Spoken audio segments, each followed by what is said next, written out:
Alright, to start this video series, here's an introduction to what we will be covering in the video. I've already got this graphic that I've created, and you can see I've set this graphic up in several different layers here. Let me open up the layer. The first layer is the clear initial layer, which is where we will cut our pocket and pour in a full full clear coat and let it harden. The next one that we're going to do is black, so let me undo this here. And the black will be carved into the clear out to this level here, and you can see the clear goes out past the black. Then the next thing we will be coloring is the white, ring, and soldier.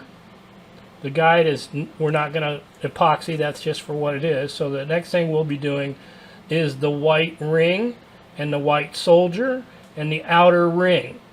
So we're going to set up the toolpaths, and this will be the first session of this series, is setting up this toolpath. So let me show you what that looks like. Now that we've got everything separated into layers, remember I like to do layers. Oh, one other thing is, you see this here that says laser text? My plan is I'm going to go ahead and auction, or raffle, not auction. I'm going to give this away to somebody for their own if they want it. And if somebody does win it and they want it, if they tell me a name of an individual, a unit name, or some other thing in memory of, I will laser that into this plaque along with the years or the date of death or whatever they want. So this will be a personalized plaque for someone if they enter the contest for receiving this plaque, and they will get this plaque when it's done. I will draw a name sometime in the near future. I haven't decided the date yet or how it's going to work, but that is the plan. It will probably come from my Instagram account because that's the one I monitor the most, but we will have some kind of drawing for this if somebody wants it. At the end of this series, you can all get this file for yourself and make your own plaques if you so desire. Now it's time to set up the toolpaths, and we're going to start with the clear toolpath. So I'm going to set up a V-bit. I'm going to only go to 0.05. When I actually carve it, I'm going to go to 0.135. I'm going to use a 30-degree V-bit for this one, simply because there's not much detail. I'm actually going to this outer line here, right here, and then everything else will carve inside of that. So that's just a clear pocket so that I don't have any bleed. You don't necessarily have to do that. You could start with the black or the white and just come out to this line or this line, and then use a clear coat. But to be safe, Shane talks about his new method is always putting a coat in here and letting it harden. So I'm going to go ahead and use that methodology. I'm going to call that clear, one clear, so I know what it is, and I'm going to hit calculate. Oops, not yet. I have to hit selector, close vectors associated with toolpath, my clear initial vector, that's what I'm going to use, and hit calculate, and now that's going to be my first cut. Let's take a look what it looks like. Now I didn't put a color in it because that's going to be clear. The next vectors that I want to do will be the black, and I'll save the white for last because all of the white is going to go into the black. So therefore I want to carve the black first. So once again I'm going to go to a V-bit, and in this case I'm not going to have any detail either. I'm only going to have the black come out to where the white's going to be. So I'm going to go ahead and make this, let's say 0.1 right now, just so I can see what the color looks like. It will actually be 0.125 when I set it up to carve and give the file to you. And when I use it, I'm going to use the same 30-degree V-bit, same 1/4 inch end mill. I'm going to hit select. I don't need to have to hit select. I'm going to use it. I'm just going to go ahead and use the offset. That's fine. And I'm going to call this black, and that'll be my second color, but it'll be my third toolpath in the end. But I'm going to say 2 BL, so I know that's black, and I'm going to hit calculate, and I'm going to preview that path. And on that path, I want to actually change the toolpath color to black. So now we have our clear and our black, and our last color will be white. And so I'm going to go ahead and toolpath that now, close, go back to the drawing. And as you can see, there's a lot of delicate detail in the white that you have to carve into between the letters and all of the other elements. So because of that, I'm going to go ahead and I'm going to use a 15-degree V-bit, and I'm going on here, it's going to go to 0.15 just for demonstration purposes, so we can see what it looks like when we carve it. I'm going to select my 15-degree V-bit from Rip Precision Tools, and it's got a pass depth of 0.1 and the speed. A lot of people ask about that speed. It's 30, and I actually think this should be 18,000. I'm going to change this to 18,000 here because that's what it should be long term. If I didn't want to change it permanently, I would wait and change it in the edit section. Hit select. So I just changed it permanently. Now if I had not wanted to change it permanently, because I'm just updating this database, that's why I still haven't got it fully worked out, I would have hit edit now, and then I would have changed it, and it would have only done for this one toolpath. But I did want to change it for the whole thing. I'm going to use a 1/4-inch bit for these sections in here. So I want to go ahead and, in addition to my 1/4-inch end mill, I want to add a 1/8 inch mill for some of these other areas in here, and then some of these letters. So I'm going to go ahead and add another clearance bit, select a 1/8 inch end mill, and what I have in my RIP Precision Tools is this one right here, which is a 1/4 inch shaft and a 1/8 inch cut diameter, 0.125, step over 20,000 RPM for that bit, hit select. Selector, I want to now use the white ring, the white text, the white soldier. So everything that's white, I'm taking care of. Hit with an associate toolpath, hit close. So we've got it automatic, and that'll be 3WH. And I'll hit calculate, and I'll hit preview. Let's see how that looks. And what I want to do is go ahead and make that toolpath white for preview.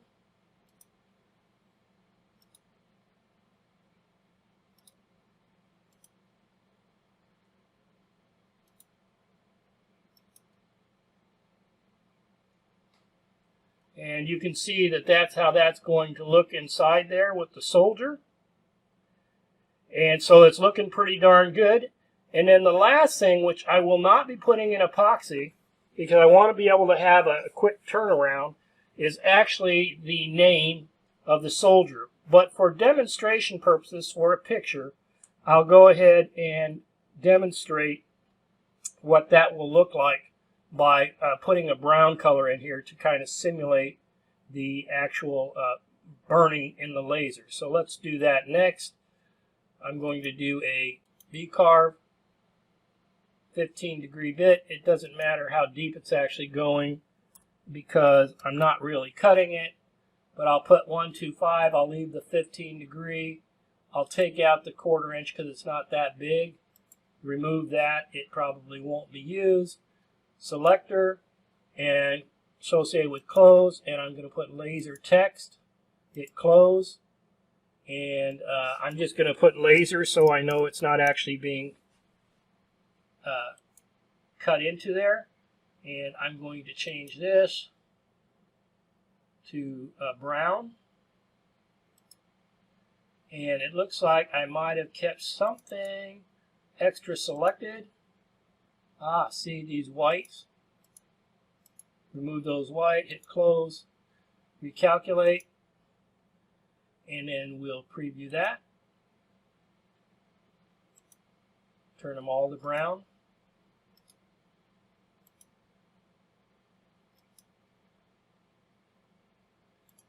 And so this is what the final plaque is going to look like that I go ahead and have a drawing for. And this will be personalized with my laser. I'm actually going to use mahogany, so I changed the material to look like mahogany.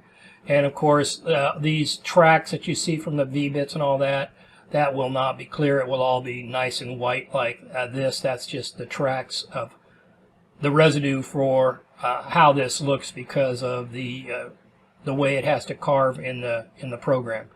But in the end, this is what the plaque's going to look like. Since originally recording this file, I went to the workshop and I found that the wood that I was using was a little different size. It's still mahogany, but the wood I actually found was just slightly different than the wood I originally started with. So I need to make a couple changes and recalculate and get set up for the actual carving of the clear pocket. So I'm going to go back to the original job setup, and my mahogany is actually 11.25 inches by 15 inches. Let's make sure I got mahogany light, fine, and I'm still going to zero off the lower left axis. I'm going to hit OK. And now that I changed that, I have to go ahead and recalculate all my toolpaths. So I'm going to hit recalculate, right click, recalculate all, hit OK, and then I will go ahead and check each of these toolpaths. Let me check this toolpath real quick. Selector, and I don't want open vectors, I want closed vectors, all closed, this one here, and I want the black ring. Hit close, calculate, and the reason I did that was because when I looked at it in an earlier preview off screen, it looked, something didn't look quite right. So we're going to hit reset preview. We're going to recalculate all again. We'll just go through each of these one by one. So we've got that automatic selector, click off here, closed. We only want clear initial, we don't want any open vectors, close, calculate, black, selector, closed, black, close, calculate, go to white, selector, checking the bit, 15 degree V bit, selector, want the white soldier, the white text, the white ring, everything, close, calculate, and then last but not least is the laser. We want to, that doesn't matter because we're going to laser it actually. Selector, close. We don't want open vectors. I'm not sure how that got thrown in there. It did on a couple of them when they recalculate, so I wanted to check each one. Hit calculate, reset preview, and now we're going to preview all. Compare that to the 2D view. Everything looks good. I actually might want to move this slightly up instead of being perfectly centered. I think I would like a little more space between these two right here. So I'm going to go ahead just a little bit. Alright, everything should be centered right and left, but I will validate that one more time. I'm going to group it like I did before. I'm going to center it right to left. Nope, it moved somehow. It looked like it had moved to me, so that's why I checked it. Always recheck if you have any questions. Hit close. Now I'm going to ungroup back onto their original layers, and I want just a little more distance between the name.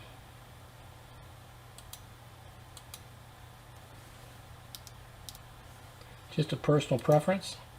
This should be still centered, but I will validate that something didn't move. It did move over a little bit. So we now have everything squared up. Group this. Close. Ungroup.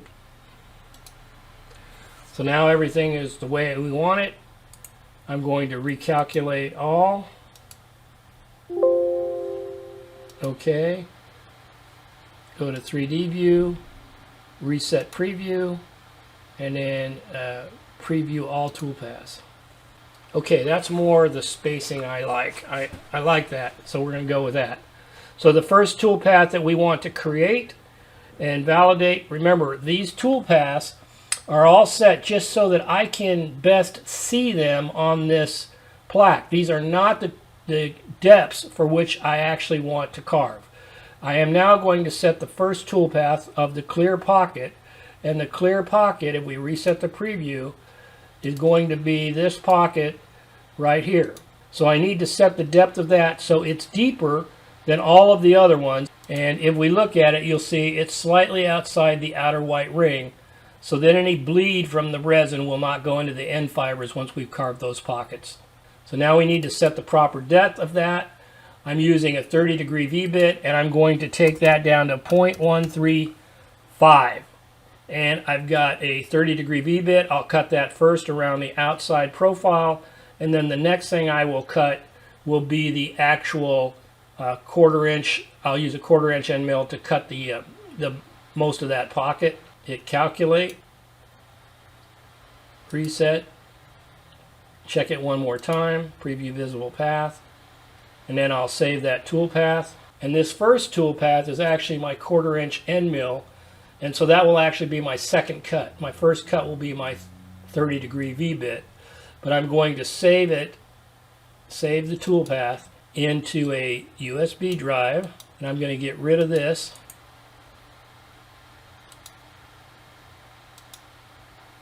And this bit is going to be 1 25 quarter-inch end mill clear. Actually, I should make this 2, because that's my second bit. Save. Then I'll take my next bit, which is a 30-degree, and I'll save that as 1-V30, so I know it's a 30-degree V-bit, CL1. So that tells me that that's a 30-degree V-bit. And I don't actually need it CL1, I just need it clear. This is my own style. You don't have to follow this. So now I have them saved to the USB drive. It's time to go out and make that first cut. This is where I'll end that first video in this series at setting up the cut for the clear pocket. Again, there's a number of ways you could approach the pre-coat. I could have actually just cut out to the end of the white a little bit and taken a brush and spread some resin, some clear resin on there just with a brush, which is the way I used to do it. I could have actually just poured a small ring that went from the outer edge of the white all the way overlapped with the black a little bit and just poured that clear, and that would have put a boundary on the end grain for the board. But I wanted to demonstrate the method that Shane is using on a regular basis, even though it's using a little bit more resin.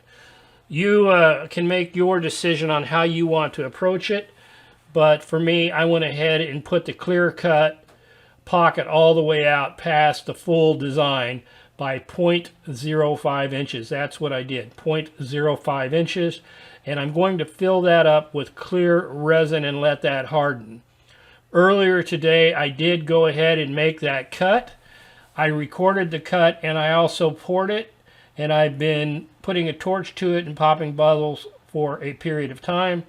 And by tomorrow, it should be hardened and I should be able to move on to the next cut, which will be black.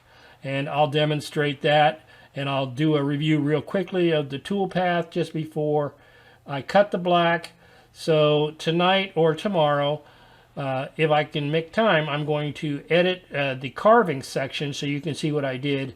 It shouldn't be that long. I want to talk a little bit about the hold down of the material, properly setting up with the right Z, how I mark the Z, how I flatten the material ahead of time. So it'll be a little longer than the rest of the cuts, I would imagine, but I think it's worth going over, and I just don't have time right now to edit it, and it would make this video too long.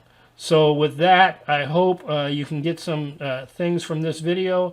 And once the series is together, you'll have all of the colors and all the techniques used to pour this multicolor plaque and be able to gift it or keep it or just use it as a practice run.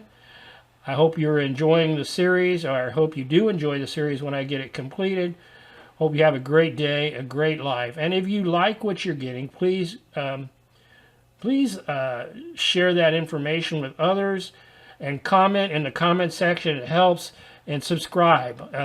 Subscribers really help, and I appreciate all of the comments that I get. Again, have a great day, and we'll see you in the next video.